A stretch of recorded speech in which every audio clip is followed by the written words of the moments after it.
Everyone, welcome back. हाय, मेरा नाम है professor Bhavin Gandhi and I am a chartered accountant and company secretary by qualifications. So सबसे पहले let me welcome you all J K Shah classes की तरफ से in this particular revision series. दोस्तों, यहाँ पे आज हम रिवीजन करने वाले हैं inter CA financial management chapter 3 capital structure के साथ। दोस्तों, इस पर्टिकुलर रिवीजन लेक्चर में हम ज़्यादा से ज़्यादा कंसेप्ट जो हमने क्लासेस में करा है वो हम लोग यहाँ पे रिवाइज करेंगे in the least possible time. So अपना जेकेएससी मटेरियल अपने पास रखिएगा और जो आप नॉन जेकेएससी स्टूडेंट्स हैं यहाँ पे स्क्रीन पे आप डेफिनेटली इस पर्टिकुलर मटेरियल को देख सकते हो। सो कंसेप्ट तो आपके सेम ही है, यहाँ पे मैक्सिमम कंसेप्ट आपके कवर अप हो जाएंगे in the least possible time. So दोस्तों, इस रिविजन सीरीज में यहाँ पे स्पेशली कुछ मैक्सिमम हम लोग क्वेश्चंस को सॉल्व नहीं करेंगे, बट उसके रिलेटेड जो भी कंसेप्ट है, जो भी फॉर्मूलाज है, एक बार उसको गो थ्रू कर लेंगे, उसको रिवाइज कर लेंगे, ताकि आपको अपने माइंड में एकदम क्लियर हो जाएगा कि ये पर्टिकुलर चैप्टर में क्या क्या टाइप्स ऑफ क्वेश्चंस है और क्वेश्चंस को कैसे अप्रोच किया जाता है और किस कंसेप्ट, किस फॉर्मूला को कौन से पर्टिकुलर क्वेश्चन में कभी अप्लाई करना है, वो सभी चीज़ें यहाँ पे क्लियर अप हो जाएगी। सो दोस्तों, ये चैप्टर के रिविजन चालू करने से पहले जैसे आप जानते हो कि आपका पेपर पैटर्न जो है फाइनेंशियल मैनेजमेंट का, आपका एफएम पेपर 8 ग्रुप 2 60 मार्क्स के लिए, जिसमें आपका क्वेश्चन नंबर 1 जो है दोस्तों वो आपका एक कंपलसरी क्वेश्चन होता है। वहां पे आपके पास 4 क्वेश्चंस होंगे फॉर 5 मार्क्स ईच। और दोस्तों, from remaining question number 2 to question number 6 जो आपके रिमेनिंग 5 क्वेश्चंस है, उसमें से एनी 4 क्वेश्चंस आपको अटेम्प्ट करने हैं of 10 marks each. So together आपका 60 मार्क्स हो जाएगा। क्वेश्चन नंबर 1 जो है उसमें कोई भी इंटरनल ऑप्शंस अवेलेबल नहीं है, और ये मैं आपको इसलिए बता रहा हूँ बिकॉज कैपिटल स्ट्रक्चर ज्यादा करके आपका क्वेश्चन नंबर 1 में आता है और आने की प्रोबेबिलिटी भी है कि जिसमें आपको 5 मार्क के लिए एक क्वेश्चन कैपिटल स्ट्रक्चर का पॉसिबिलिटी है कि आपको पूछ सकते हैं। रिमेनिंग क्वेश्चन नंबर 2 से क्वेश्चन नंबर 6 में जो आपके 5 क्वेश्चन है उसमें से 4 क्वेश्चन आपको अटेम्प्ट करने होते हैं 10 मार्क के लिए, और आपका एक क्वेश्चन जो है इंस्टीट्यूट थियरी के तौर पे भी आपको पूछ सकता है। तो इसका मतलब ऐसा नहीं है दोस्तों कि आप थियरी को एज एन ऑप्शन रखिएगा, थियरी भी आपको डेफिनेटली पढ़ना है, okay. But at the same time institute शायद कभी कभी रिमेनिंग 5 क्वेश्चंस को भी प्रैक्टिकल क्वेश्चन पूछ सकती है, और थियरी हर एक क्वेश्चन के अंदर भी उन लोग as a particular question 2 mark 4 mark के लिए डाल सकते हैं। बट दोस्तों, कहने का मतलब ये है कि आपको सभी चीज़ें बहुत अच्छे से रिवाइज करनी है, सभी चीज़ें बहुत अच्छे से पढ़नी है, कुछ भी ऑप्शन में मत छोड़िएगा। और इसीलिए हम लोग यहाँ पे ये रिवीजन सीरीज लेके आए हैं कि आपका मैक्सिमम से मैक्सिमम कंसेप्ट्स को हम कवर अप कर सके। जो भी आपने क्लासेस में करा है, जो भी आपने प्रैक्टिस किया है, ये पूरा रिवीजन लेक्चर वो सारे कंसेप्ट्स को आपको ब्रश अप कर देगा। चलिए अभी हम ज़्यादा टाइम ना वेस्ट करते हुए स्टार्ट करते हैं कैपिटल स्ट्रक्चर के साथ। बेसिकली कैपिटल स्ट्रक्चर चैप्टर किस पर्टिकुलर डिसीजन मेकिंग को एड्रेस करता है, how to raise the capital. कि आपको ये पर्टिकुलर कंपनी के सीएफओ हो और आपको कैपिटल रेज करना है, तो मल्टीपल ऑप्शंस अवेलेबल है। आप किस प्लान को सिलेक्ट करेंगे, ये एक बेसिक ऑब्जेक्टिव है कैपिटल स्ट्रक्चर चैप्टर का। और दोस्तों, हमेशा से एक चीज याद रखिएगा, मैं हमेशा मेरे स्टूडेंट्स को बोलता रहता हूं कि आप कोई भी डिसीजन लोगे, हमेशा याद रखना कि इक्विटी शेयर होल्डर्स के वेल्थ को आपको मैक्सिमाइज करना है। और इक्विटी शेयर होल्डर्स का वेल्थ आपका मैक्सिमाइज हो सकता है जब भी ईपीएस आपका मैक्सिमाइज होगा। कम ऑन, यस और no? Then the answer is yes. और दोस्तों, अगर क्वेश्चन में पी रेशियो दिया होगा तो उसी पीएस को हम लोग पी रेशियो के साथ मल्टीप्लाई करेंगे, तो आपको हर एक प्लान का मार्केट प्राइस मिलेगा, और हम लोग उस पर्टिकुलर प्लान को सिलेक्ट करेंगे जिसमें आपका एमपीएस मैक्सिमम होगा। दोस्तों, आपका बेसिक ऑब्जेक्टिव इस पर्टिकुलर चैप्टर में क्या है कि to address the issue how to raise the capital. हमें पैसे कैसे रेज करने हैं, कौन से फाइनेंशियल प्लान्स अवेलेबल है, उसमें से कौन सा फाइनेंशियल प्लान को सिलेक्ट करना है, ये है आपका टाइप 1 ऑफ द चैप्टर। दोस्तों, जो आपका दूसरा टाइप है that is regarding calculation of indifference point. दोस्तों, इंडिफरेंस पॉइंट मतलब वो लेवल ऑफ ईबीआईटी जो होता है कि जिसमें आपको कोई भी प्लान अगर आपको सिलेक्ट करना हो तो आप कर सकते हो। और तीसरा आपका फाइनेंशियल ब्रेक इवन पॉइंट, कि जिसमें आपका उस लेवल ऑफ ईबीआईटी कैलकुलेट करना है कि इक्विटी शेयरहोल्डर्स ब्रेक इवन होते हैं। ब्रेक इवन का मतलब आप सभी लोग जानते हैं, नो प्रॉफिट नो लॉस, तो उसमें आपका ईपीएस 0 होना चाहिए। बेसिकली इस पर्टिकुलर चैप्टर में 3 टाइप के क्वेश्चंस आपके पास आ सकते हैं। जो फर्स्ट टाइप है that is selection of financial plan. Selection of financial plan में आपके दिमाग में एक ही चीज रखिएगा कि आपके पास मल्टीपल प्रपोजल्स अवेलेबल होंगे। हमें उस पर्टिकुलर प्रपोजल को सिलेक्ट करना है जो आपको सबसे ज्यादा बेनिफिट देगा, जहां पे ईपीएस सबसे ज्यादा होगा। और दोस्तों अगर आपको पी रेशियो क्वेश्चन में दिया हुआ है तो उसी ईपीएस को हमको पी रेशियो के साथ मल्टीप्लाई करना है, तो आपको मार्केट प्राइस पर शेयर मिलेगा और हमें वो पर्टिकुलर फाइनेंशियल प्लान सिलेक्ट करना है जिसमें एमपीएस सबसे ज्यादा होगा। फिर दोस्तों जो सेकेंड पार्ट मैंने आपको बताया इनडिफरेंस पॉइंट के बारे में, तो उसके लिए हम एक फॉर्मूला पढ़ने वाले हैं, EBIT minus interest into 1 minus tax minus preference dividend, और अगर डीडीटी है तो इंटू 1 प्लस डीडीटी, जिसको हम लोग डिवाइड कर देंगे नंबर ऑफ इक्विटी शेयर्स के साथ, तो आपको पता चलेगा आपका ईपीएस ऑफ प्लान 1 कितना है, that should be equal to your EPS of plan 2। फिर हम लोग ईबीआईटी को एक्स अज्यूम करेंगे और उसके बेसिस पे हम लोग ईबीआईटी फाइंड करके उसका वेरिफिकेशन करेंगे, कि जिसमें आपको पता लगेगा कि ये लेवल ऑफ ईबीआईटी पे ईपीएस आपका सेम है, तो कुछ फर्क नहीं पड़ता अगर आप प्लान 1 सिलेक्ट करो या प्लान 2 सिलेक्ट करो, आपका ईपीएस सेम रहेगा। और दोस्तों जो थर्ड टाइप है which is your financial break even point, तो हमें सिर्फ वही लेवल ऑफ ईबीआईटी तक ढूंढना है कि जिसमें हम हमारा फिक्स्ड फाइनेंशियल कॉस्ट को रिकवर कर सके। सो आप आपके इंटरेस्ट को रिकवर कर सको और आप आपके प्रेफरेंस डिविडेंड को रिकवर कर सको। So preference dividend divide that by 1 minus tax, आपको वो हिसाब से फॉर्मूला अप्लाई करनी है। So that's why financial break even point will be whatever is your interest plus preference dividend into 1 plus DDT divide that by 1 minus tax. So दोस्तों यहाँ पे जैसे आप आपके नोट्स में देख सकते हो, आपके पास 3 टाइप के क्वेश्चंस है, selection, indifference point and financial break even point. अभी दोस्तों फाइनेंशियल ब्रेक इवन पॉइंट का फॉर्मूला जो अभी अभी हमने डिस्कस किया, interest plus preference dividend including DDT and divide that by 1 minus tax rate. So आप इस तरीके से आपका फाइनेंशियल ब्रेक इवन पॉइंट निकालेंगे, ठीक है। सो दिमाग में एक पॉइंट एकदम क्लियर रखिएगा, जितना ज्यादा फाइनेंशियल ब्रेक इवन पॉइंट उतना ज्यादा बिजनेस के अंदर financial risk.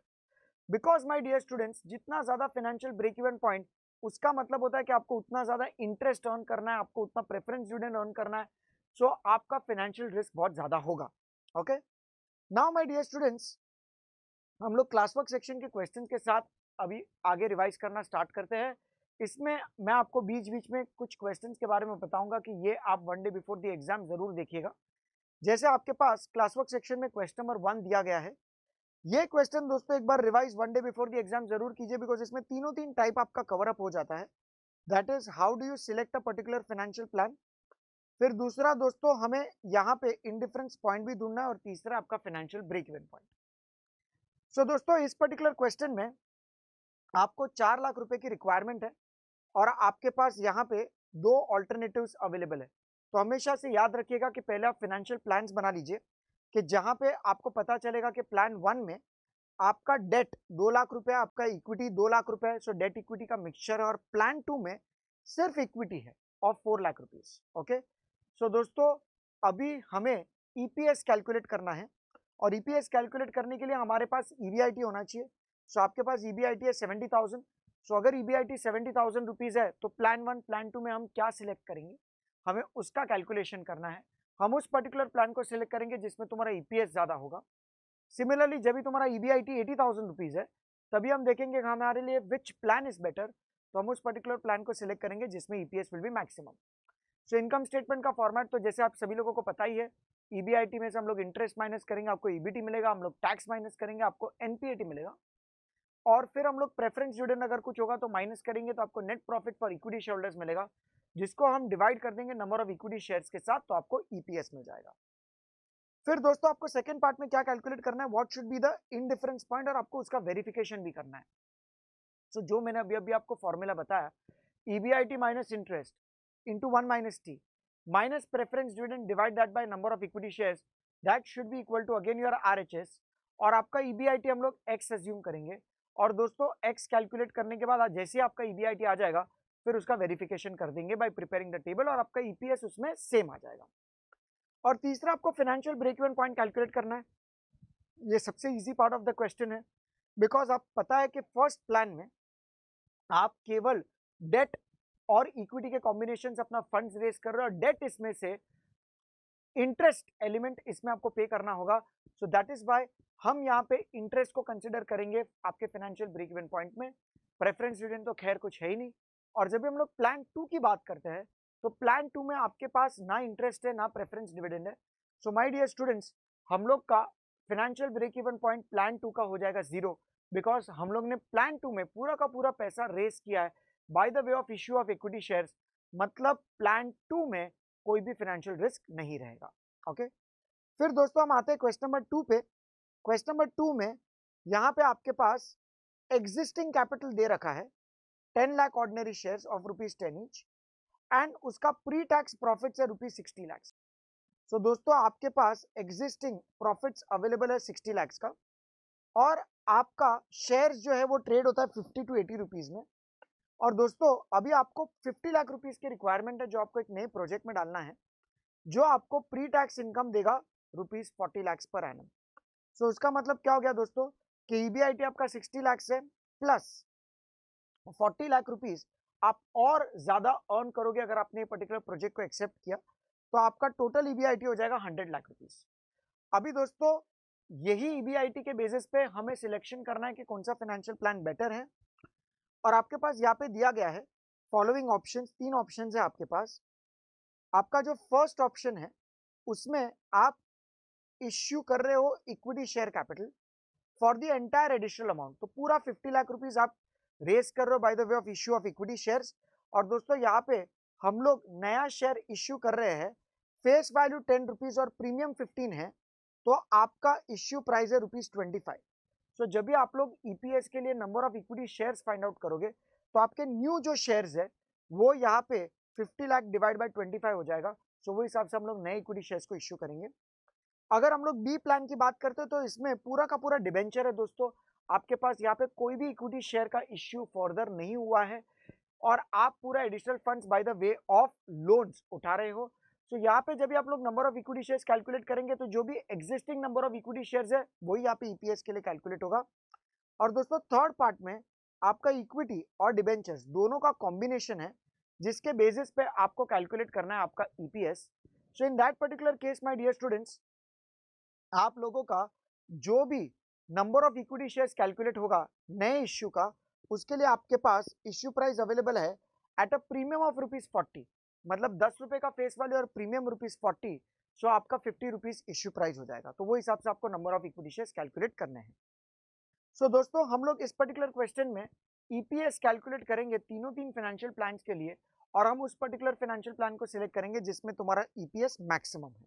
Okay, now my dear students, coming to the next question, Shahji Steels. ये वाला क्वेश्चन भी आप 1 day before the exam revise कर सकते हो, बिकॉज इस क्वेश्चन में खासियत ये है कि आपका जो इंटरेस्ट कैलकुलेट हो रहा है वो आपका स्लैब रेट सिस्टम के बेसिस पे कैलकुलेट हो रहा है।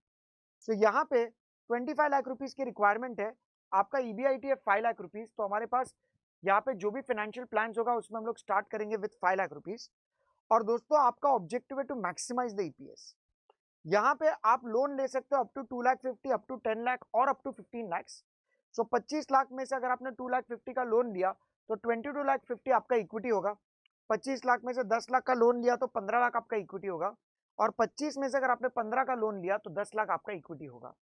सो दोस्तों यहाँ पे आपका समरी ऑफ फाइनेंशियल प्लान जैसे ही बन जाता है, उसके बाद आपको यहाँ पे इंटरेस्ट कैलकुलेशन उसके ऊपर ध्यान देना है कि अगर फर्स्ट प्लान की बात करते हैं तो उसमें लोन केवल आप 2,50,000 रुपीज की ले रहे हो।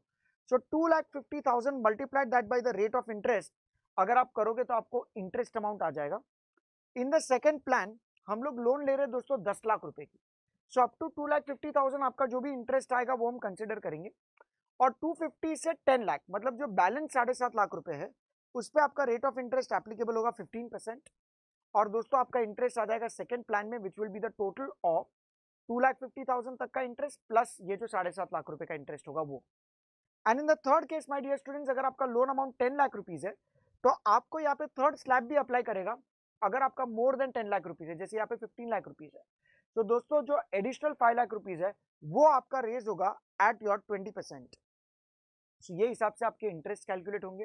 फिर बाकी सब चीज तो दोस्तों सेम ही है, हम लोग इनकम स्टेटमेंट बनाएंगे, ईपीएस कैलकुलेट करेंगे, और हम उस पर्टिकुलर प्लान को सिलेक्ट करेंगे जिसमें तुम्हारा ईपीएस मैक्सिमम होगा। आइए अभी हम बात करते हैं नेक्स्ट क्वेश्चन की। Ganesha is setting up a project with a capital outlay of ₹60 lakh. दोस्तों ये बहुत ही इजी क्वेश्चन है, इसमें आपके पास दो ऑल्टरनेटिव अवेलेबल है और आपको फाइंड आउट करना है इंडिफरेंस पॉइंट। सो दोस्तों इंडिफरेंस पॉइंट वो लेवल ऑफ ईबीआईटी जिसमें तुम्हारा ईपीएस सेम होगा, और आपको यहाँ पे दो फाइनेंशियल प्लान्स बनाने हैं, जिसमें फर्स्ट प्लान में 100% इक्विटी है, सेकंड प्लान में डेट इक्विटी का मिक्सचर है in the ratio of 2:1। 40 lakh की आपकी डेट हो जाएगी और आपकी 20 लाख की इक्विटी।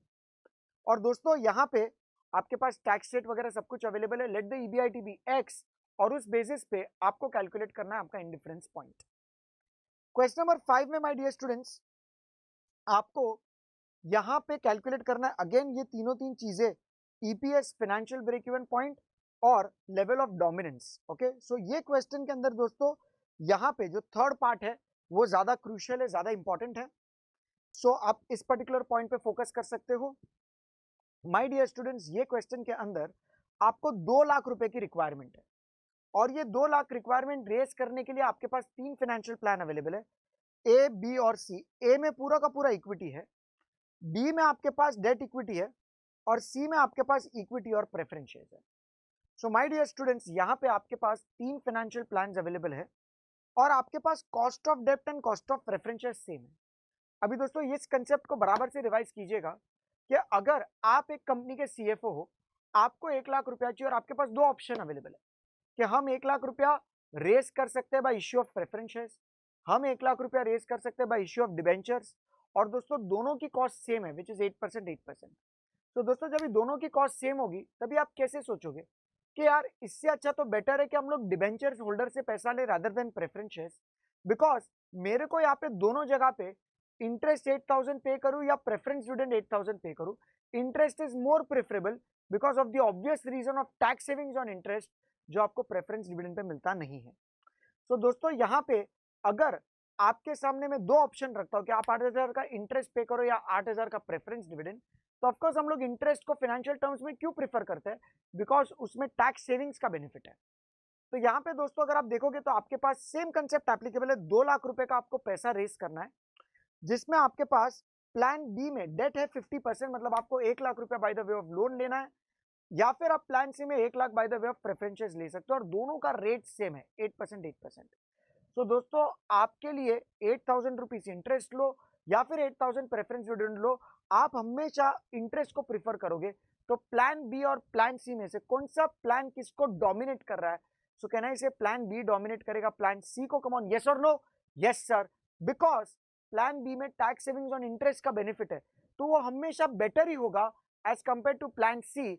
यहाँ पे इनडिफरेंस पॉइंट का पॉसिबिलिटी नहीं है, और आप सचमुच में जब भी प्लान बी और प्लान सी के बीच में इंडिफरेंस पॉइंट भी कैलकुलेट करने जाओगे तो आपका ईबीआईटी कैंसिल हो जाएगा। So plan B will dominate your plan C because of your calculation of your tax savings on interest, और वो आपका प्लान सी में एप्लीकेबल नहीं है।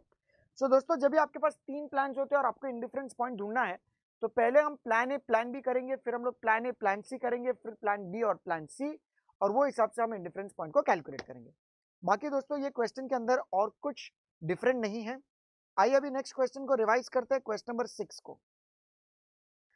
यहाँ पे दोस्तों आपके पास कैपिटल स्ट्रक्चर दिया हुआ है ऑफ XYZ, और इसका total is nothing but your existing capital employed. So आप यहाँ पे देख सकते हो कि आपका एग्जिस्टिंग कैपिटल एम्प्लॉयड है 1 करोड़ रुपीज, और आपके पास यहाँ पे रेट ऑफ रिटर्न है 12%, और आपके पास इनकम टैक्स रेट है 50%। So my dear students, 1 crore का आपने कैपिटल अभी तक ब्लॉक करके रखा है, जिसपे 12% के रिटर्न्स के साथ आपको 12 लाख रुपीज का आपको ईबीआईटी मिलने वाला है। Okay, and the company requires a sum of rupees 25 lakh, तो 25 लाख रुपए का रिक्वायरमेंट है। सो दोस्तों आपको यहाँ पे total capital employed after expansion 1 crore plus 25 lakh, 1 crore 25 lakh rupees हो जाएगा। 1 करोड़ आपका फंड्स प्लस 25 लाख रुपीज, आप जो सम आपको रिक्वायर्ड है वो। सो टोटल आपका 1 करोड़ 25 लाख कैपिटल एम्प्लॉयड हो जाएगा। और दोस्तों यहाँ पे ये 25 लाख रुपया आप कैसे रेस करोगे? तो आपके पास 3 ऑप्शन अवेलेबल है, equity shares, preference shares and debentures, और आपके पास पी रेशियो भी दिया गया है दोस्तों, विच इज 20, 17 एंड 16। सो इसमें बड़े ध्यान से दोस्तों आपको समझना है कि जब भी आपके पास पी रेशियो अवेलेबल होगा तभी हम selection on the basis of EPS करें या MPS, then the answer is market price पर शेयर। सो आपके पास जो भी ईपीएस आएगा हम उसको मल्टीप्लाई कर देंगे पी रेशियो के साथ, तो आपको मार्केट प्राइस पर शेयर मिल जाएगा। अभी दोस्तों अगर आपको नया वाला ईबीआईटी कैलकुलेट करना है तो अभी हम वो कैसे करेंगे? तो 1 करोड़ रुपीज प्लस 25 लैक्स तो आपको टोटल 1.25 करोड़ आ जाएगा, जिसको हम लोग मल्टीप्लाई कर देंगे 12% के साथ, तो हम लोग 15 लाख रुपए से दोस्तों स्टार्ट करने वाले with the income statement. Okay, और दोस्तों यहाँ पे याद रखिएगा कि एग्जिस्टिंग कैपिटल एम्प्लॉयड में डिबेंचर्स है, सो उसका इंटरेस्ट भी आना चाहिए। सिमिलरली एग्जिस्टिंग कैपिटल एम्प्लॉयड में प्रेफरेंस शेयर्स है, तो उसका प्रेफरेंस डिविडेंड भी आना चाहिए। सो जब भी आप इनकम स्टेटमेंट बनाओगे दोस्तों, तो ईबीआईटी माइनस इंटरेस्ट करोगे, तो इंटरेस्ट में ओल्ड प्लस न्यू ये लेना भूलना मत, बिकॉज यहाँ पे आपके पास एग्जिस्टिंग डिबेंचर्स है, तो आपको उस पर डेफिनेटली आपको इंटरेस्ट पे करना पड़ेगा। Same goes with your preferences my dear students. Okay, now आगे कंटिन्यू करते वक्त क्वेश्चन नंबर 7 पे आ जाता है। ये आप one day before the exam देख सकते हो, बिकॉज ये क्वेश्चन में काफी सारी चीज आपको नई सीखने मिलने वाली है। इस पर्टिकुलर क्वेश्चन में आपके पास ईबीआईटी दिया हुआ है 18 लाख, इंटरेस्ट है आपके पास 1,12,500। सो गाइस, आपको अल्टीमेटली ईबीआईटी माइनस इंटरेस्ट करोगे तो आपको ईबीटी मिलेगा, और फिर हम लोग ईबीटी में से टैक्स माइनस करेंगे। दोस्तों ये क्वेश्चन में आपका इनकम स्टेटमेंट इनकम्प्लीट है, सो आप कुछ इस प्रकार से इनकम स्टेटमेंट बनाएंगे, EBIT minus interest, EBT minus tax, और आपके पास टैक्स रेट अवेलेबल है एज योर 35%। सो दोस्तों आपके पास एनपीएटी आएगा which is nothing but net profit for equity share holders, जिसको हम डिवाइड कर देंगे नंबर ऑफ इक्विटी शेयर्स के साथ, तो आपको ईपीएस मिलेगा। और दोस्तों जब भी हमें पी रेशियो ढूंढना होगा, तभी हम एमपीएस अपॉन ईपीएस करेंगे। सो इस पर्टिकुलर क्वेश्चन में आपके पास ईबीआईटी कितना दिया हुआ है, 18 लाख। फिर दोस्तों जब भी हम इंटरेस्ट की बात करते हैं, तो इंटरेस्ट में आपके पास है 1,12,500। सो दोस्तों आपको ईबीटी मिलेगा, फिर हम लोग उसमें से टैक्स माइनस करेंगे net profit for equity shareholders, और आपके पास नंबर ऑफ इक्विटी शेयर्स दिया हुआ है, तो आपको ईपीएस यहाँ पे मिल जाएगा। सो दोस्तों जैसे आपको ईपीएस मिल जाएगा विच इज 10.97, आपके पास मार्केट प्राइस पर शेयर अवेलेबल है 109.7। सो आप एग्जिस्टिंग पी रेशियो को भी निकाल सकते हो which is nothing but 10 times. दोस्तों कंपनी के पास ऑलरेडी अक्यूमुलेटेड रिजर्व है 12 लाख रुपीज का। सो यहां तक अगर आप इंफॉर्मेशन देखोगे तो ये आपका एग्जिस्टिंग इनकम स्टेटमेंट है, यहां से आपको एग्जिस्टिंग कैपिटल एम्प्लॉयड मिल जाएगा। यहाँ पे एग्जिस्टिंग कैपिटल एम्प्लॉयड में 3 चीजें आने वाली है, एक आपका होगा इक्विटी शेयर कैपिटल, दूसरा होगा आपका डिबेंचर, और तीसरा आपका होगा रिजर्व्स एंड सरप्लस। सो आपके पास रिजर्व्स एंड सरप्लस तो अवेलेबल है 12 लाख रुपए, ठीक है। इक्विटी शेयर कैपिटल के लिए आपके पास नंबर ऑफ इक्विटी शेयर है 1 लाख इंटू 10 करेंगे तो ये आपको आएगा 10 लाख। और दोस्तों जो आपका डिबेंचर्स है वो अभी आपको ढूंढना पड़ेगा, बिकॉज आपके पास केवल इंटरेस्ट अमाउंट अवेलेबल है विच इज 1,12,500। हमें इसी इंटरेस्ट से डिबेंचर की अमाउंट ढूंढनी है।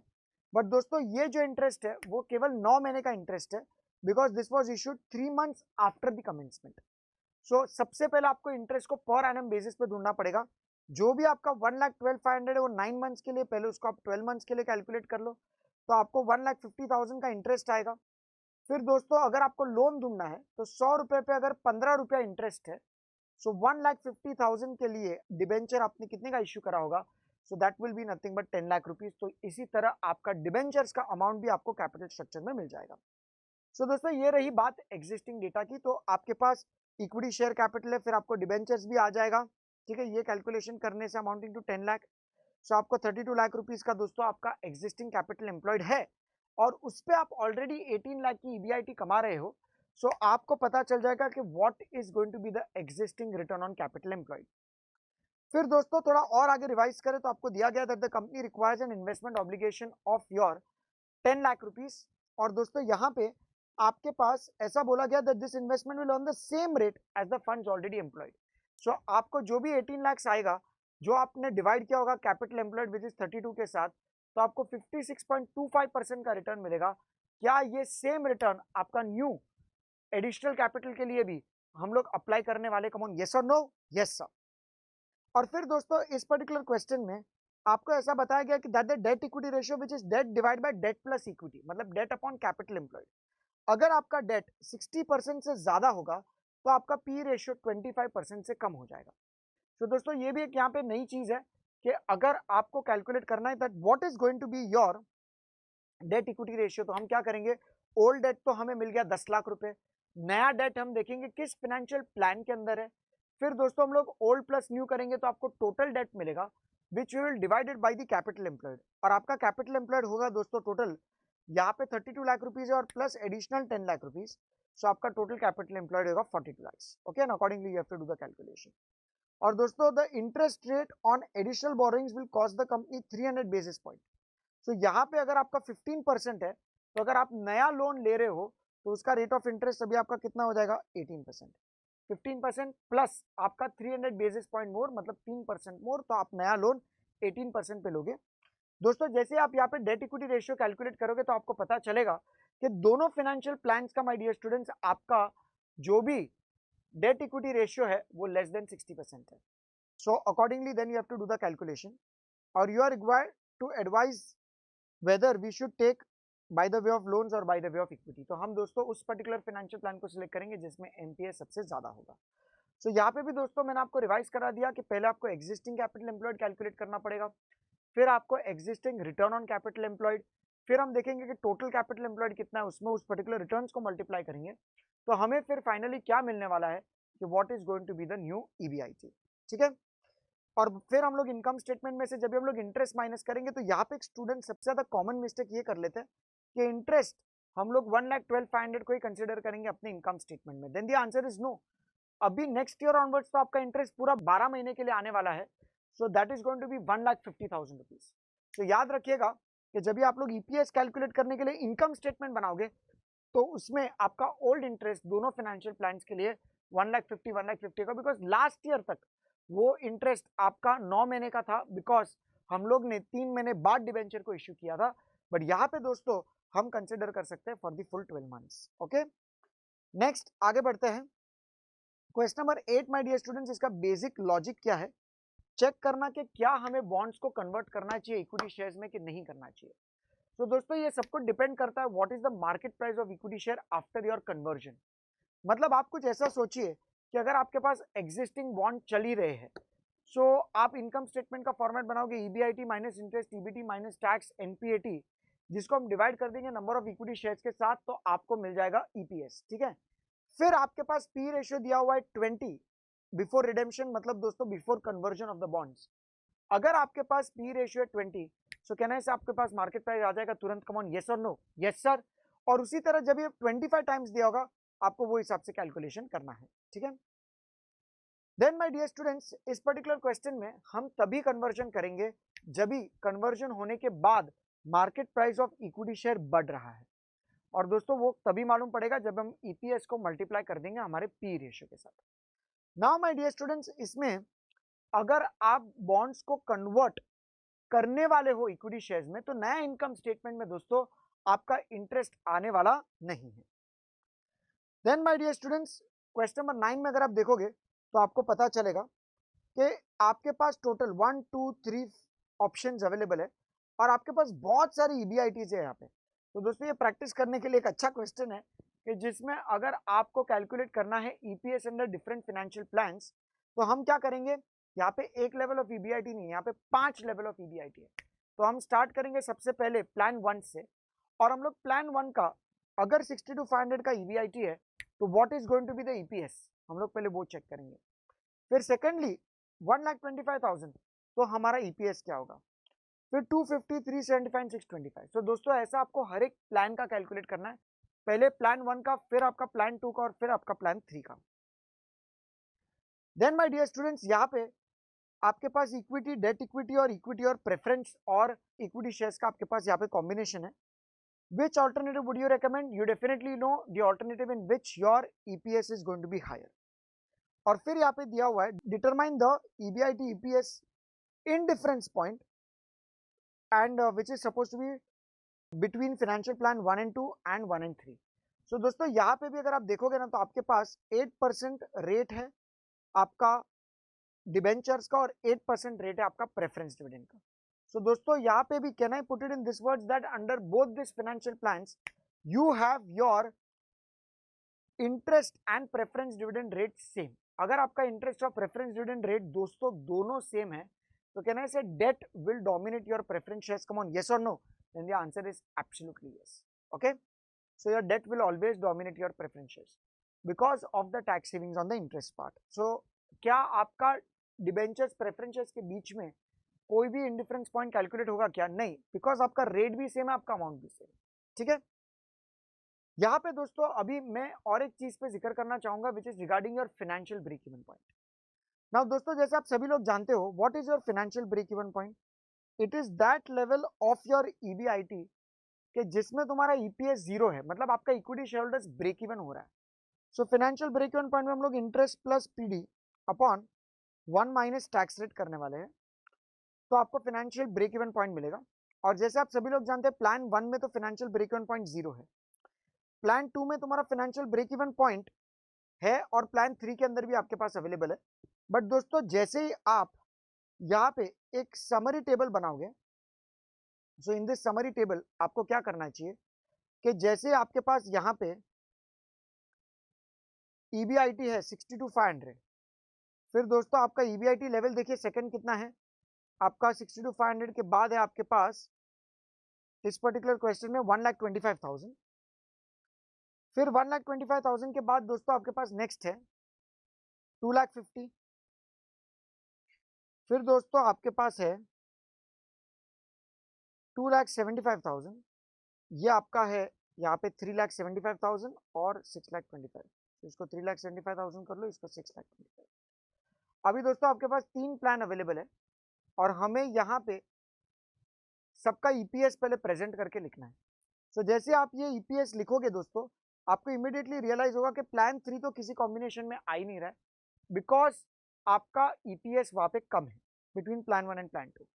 सो दोस्तों अभी तुम्हारे पास प्लान 1 प्लान 2 का पिक्चर आपके सामने होगा और उसमें दोस्तों at this 2,50,000 level of your EBIT आपको एक चीज समझनी है कि इसमें तुम्हारा ईपीएस जो है दोस्तों वो आपका होगा सेम, बिकॉज जहां पे 2,50,000 है माय डियर स्टूडेंट्स, उसका मतलब है आपके सामने दो प्लान अवेलेबल है और दोनों प्लान का आपका यहाँ पे ईपीएस सेम है। सो उसका मतलब आपका 2,50,000 ये आपका इंडिफरेंस पॉइंट है। अभी दोस्तों जब भी आप कोई भी ईबीआईटी अर्न करते हो बिलो योर इंडिफरेंस पॉइंट, मतलब आप ये वाले सेक्टर की बात करते हो, तभी हमें उस पर्टिकुलर फाइनेंशियल प्लान को सिलेक्ट करना चाहिए जिसमें तुम्हारा फाइनेंशियल रिस्क कम है। मतलब हम लोग प्लान 1 को सिलेक्ट करेंगे, हम लोग प्लान 2 को इग्नोर करेंगे। बट जैसे हमारी इनकम एक्सीड हो जाती है इंडिफरेंस पॉइंट से, तभी दोस्तों हम यहाँ पे प्लान 2 को सिलेक्ट करेंगे, बिकॉज इसमें तुम्हारा ईपीएस ज्यादा होगा as compare to your plan 1। तो दोस्तों आपको यही चीज समझनी है कि अगर आपका इंडिफरेंस पॉइंट अगर आपका सेम है माय डियर स्टूडेंट्स, मतलब आपका ईपीएस यहाँ पे सेम है, तो अगर आपकी ईबीआईटी बिलो इंडिफरेंस पॉइंट है तो हमें उस पर्टिकुलर प्लान को सिलेक्ट करना चाहिए जिसमें तुम्हारा फाइनेंशियल रिस्क कम होगा, मतलब तुम्हारा फाइनेंशियल ब्रेक इवन पॉइंट कम होगा। और दोस्तों प्लान 1 इज ओनली इक्विटी, तो वहां पे कोई भी फाइनेंशियल रिस्क नहीं है।